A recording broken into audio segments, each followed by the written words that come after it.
आदाब दोस्तों, आज की इस वजाहत में ना हम एक बेहद जज्बाती और खूबसूरत वाक़या पर बात करने वाले हैं। ये कहानी है एक 8 साल के मासूम बच्चे अमन और उसकी दादी की। और देखिए, ये सिर्फ कोई आम किस्सा नहीं है, ये एक ऐसी सबक आमूज़ दास्तान है जो सीधा दिल पर असर करती है और हमें बताती है कि जब हमारे हाथ बिल्कुल खाली हों तब भी हमारा दिल कितना कुछ कर सकता है। तो चलिए इस खूबसूरत सफ़र का आगाज़ करते हैं। शाम ढल रही है और अमन खिड़की के पास बैठा आसमान को बड़ी संजीदगी से देख रहा है।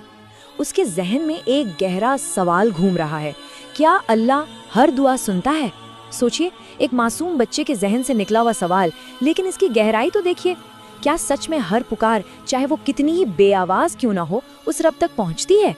ये एक ऐसा ख्याल है जो कभी ना कभी हम सबके जहन में जरूर आता है ना? तभी अमन की दादी वहां आती हैं और बड़े ही प्यार से उसके सर पर हाथ रखती हैं। उनका जवाब वाकई निहायत सुकून बख्श था। वो कहती हैं, वो दिल के हाल जानता है। यानी दादी ने उस बच्चे को ये समझाया कि अल्लाह मियाँ सिर्फ हमारे होठों से अदा किए गए अल्फाज के मोहताज नहीं है। एक छोटी सी मुस्कुराहट हो या आंख का आखिरी आंसू, सब कुछ उसकी नज़र में है। वो तो सीने में दफन राज और जज्बात भी बखूबी जानता है। अच्छा, अब इस मामले में थोड़ा और गहराई में चलते हैं। आखिर इस 8 साल के बच्चे के जहन में इतना गहरा रूहानी सवाल उठा कहाँ से? आइए माजी के उस लम्हे में चलते हैं जिसने अमान के अंदर इस पाकीज़ा एहसास को जगाया और जिसने उसकी सोच का रुख ही मुकम्मल तौर पर बदल कर रख दिया। तो वाक़या कुछ यूँ था कि अमन एक दिन रास्ते से गुजर रहा था और उसकी नज़र अचानक एक ज़ईफ़ बाबा पर पड़ी। सख्त ठंड का मौसम था और वो बाबा ठंड से बुरी तरह ठिठुर रहे थे। उनके पास ओढ़ने के लिए कोई कंबल तक नहीं था। अमन उनकी मदद करना चाहता था, लेकिन उसने महसूस किया कि जेब तो बिल्कुल खाली है। एक बच्चे की इस बेबसी का आलम सोचिए ज़रा। जब दुनिया का कोई सहारा, कोई मादी असबाब पास ना था, तब अमन ने अपनी बेबसी का सारा वज़न अपने खुलूस पर डाल दिया और दिल ही दिल में एक बेआवाज़ दुआ मांग ली।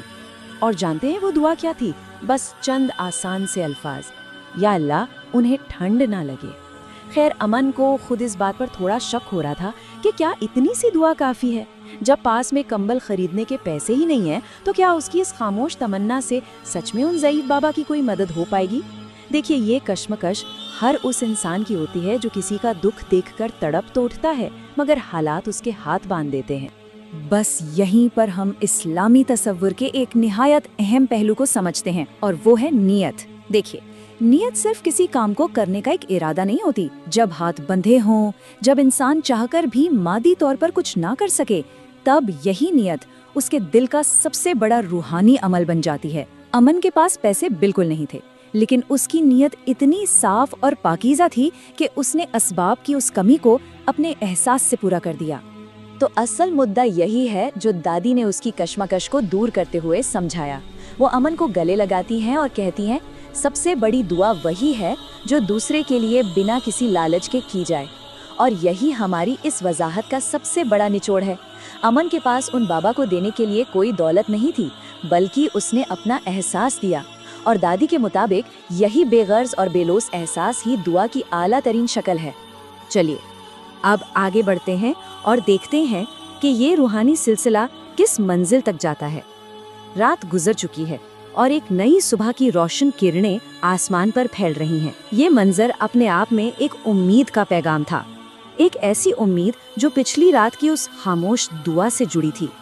क्या उस मासूम दुआ में वाकई इतनी ताकत थी कि वो कबूलियत के दर्जे तक पहुंच सके? अगली सुबह जब अमन उसी रास्ते से दोबारा गुजरा, तो जो मंजर उसने देखा वो वाकई हैरत अंगेज था। वही रास्ता था, वही ज़ईफ़ बाबा थे, लेकिन आज वो ठंड से नहीं ठिठुर रहे थे। उनके जिस्म पर एक बिल्कुल नया कंबल लिपटा हुआ था। किसी अनजान राहगीर ने उन्हें वो कंबल लाकर दिया था। अमन की आंखों के सामने आई ये तब्दीली इस बात का जीता जागता सबूत थी कि उसकी खामोश दुआ हकीकत का रूप धार चुकी थी। अमन ने खुशी और एक अजीब से सुकून के साथ आसमान की तरफ देखा और उसके मुंह से बेसाख्ता एक ही लफ्ज़ निकला, शुक्रिया। अब ये सिर्फ एक आम सा लफ्ज़ नहीं था, बल्कि ये इस बात की तस्दीक थी कि उसकी बेआवाज़ पुकार सुन ली गई थी।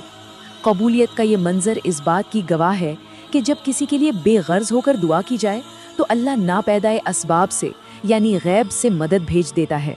उस अजनबी का वहाँ से गुजरना और कंबल देना, ये सब अमन की नीयत और उसकी दुआ का ही तो नतीजा था। और अब इस कहानी के जरिए हम एक ऐसी रूहानी मंजिल पर पहुंच गए हैं जहां हमें समझना होगा कि आखिर एक दुआ सफर कैसे करती है, जमीन से अर्श तक। एक छोटी सी तमन्ना जो जमीन के किसी कोने में एक मासूम दिल के अंदर उठती है, वो आखिर कायनात के मालिक के अर्श अजीम तक अपना राब्ता कैसे बनाती है। दुआ का ये रास्ता वाकई बहुत गहरा और समझने लायक है। इस रास्ते को समझने के लिए यहाँ असल फर्क जानना जरूरी है। एक तरफ होते हैं सिर्फ अल्फाज जो बड़े रसीदी और बेजान से लगते हैं। अगर उनमें एहसास की कमी हो तो वो अंदर से बिल्कुल खोखले रह जाते हैं।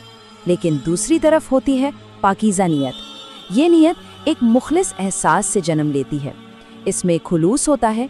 और याद रखिए, यही वो पाकीज़ा नीयत है जो किसी अल्फाज की मोहताज नहीं होती, बल्कि जमीन से उठकर सीधा अर्श तक परवाज करती है। हमारी इस पूरी वजाहत का और इस कहानी का मरकजी पहलू यहाँ इस खूबसूरत कॉल में मौजूद है। दुआ कोई अल्फाज का नाम नहीं, बल्कि दिल से निकली हुई एक ऐसी पुकार है जो जमीन से शुरू होती है और सीधा अर्श तक जाती है। अमन के इस वाक़ये ने यह साबित कर दिया कि दुआ की ताकत उसके अल्फाजों के वजन में नहीं, बल्कि मांगने वाले के खुलूस और उसकी नीयत में छिपी होती है। अब जब हम इस वजाहत के इख्तिताम पर पहुंच चुके हैं तो एक बड़ा गहरा सवाल जहन में उभरता है। ज़रा खुद से पूछिएगा, जब भी दुआ मांगी जाती है तो क्या वो अल्फाज नीयत से मुताबिकत रखते हैं? अगली बार जब भी हाथ दुआ के लिए उठे तो इस बात पर ज़रूर गौर कीजिएगा कि क्या दिल भी वैसे ही बोल रहा है जैसे ज़बान बोल रही है। अपने एहसास को जिंदा रखिए और अपनी नीयत को पाकीज़ा। आज की इस वजाहत में बस इतना ही। खुदा हाफिज़।